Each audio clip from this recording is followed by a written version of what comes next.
ગુજરાતભરના તાજા અને સચોટ સમાચાર મેળવવા માટે અમારી રાષ્ટ્રીય સમાચાર ચેનલને સબસ્ક્રાઇબ કરો અને બેલ આઇકન પર ક્લિક કરો।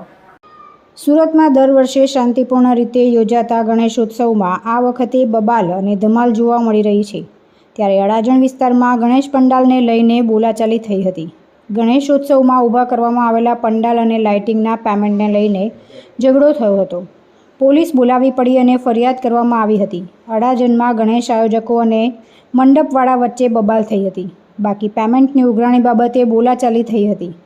બોલાચાલીમાંથી ઝઘડો ઉગ્ર થતાં પોલીસ બોલાવવાની નોબત આવી હતી, જેથી અડાજણ પોલીસ ઘટના સ્થળે પહોંચી ગઈ હતી। બાદમાં મધ્યસ્થીથી મામલો થાળે પડ્યો હતો। તેમ છતાં અડાજણ વિઘ્નેશ્વર ગ્રુપના આયોજકો અને લાઇટિંગ મંડપવાળા વચ્ચે ઝઘડો થયો હતો। રૂપિયા ન આપતા મંડપ ખોલવાની કામગીરી હાથ ધરવામાં આવી હતી। ગણપતિની મૂર્તિની આસપાસ ડેકોરેશન માટે કરવામાં આવેલા ટેબલ સહિતનો સામાન ઉઠાવી લેવામાં આવ્યો હતો। ત્યારે આયોજકોના આરોપ મુજબ ડેકોરેશન હટાવી ગણેશ ભક્તો અને આયોજકો સમગ્ર મામલે ન્યાય માંગી રહ્યા છે। મારું નામ હર્ષ મોદી, હું સુરતના વિઘ્નેશ્વર મંડળનો એક સભ્ય છું। આજ અમારા ત્યાં જે 10 સપ્ટેમ્બરના રોજ જે ઘટના બની છે તેનું અમને ઘણું દુઃખ છે।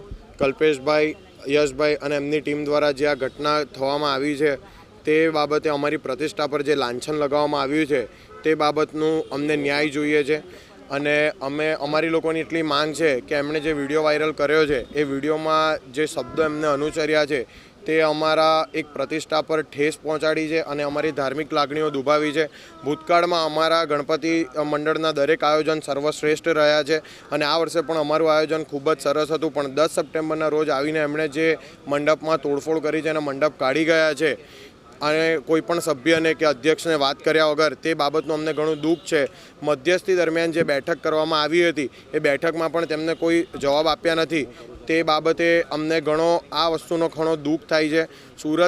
સુરતમાં જે ગણપતિ બાપ્પાની સ્થાપના કરવામાં આવે છે અને સારી રીતે આયોજન કરવામાં આવે છે તે બદલ અમને પણ એવી ઈચ્છા હતી કે અમારા ગણપતિ બાપ્પાનું પણ સારી રીતે આયોજન થાય અને અમે દરેક પૈસાની બાબત હોય કે દરેક બાબતોમાં એમને સારી રીતે જવાબ આપ્યા છે, પણ તે બદલ પણ તેમણે અલ્લાહ જ કર્યા છે દર વખતે।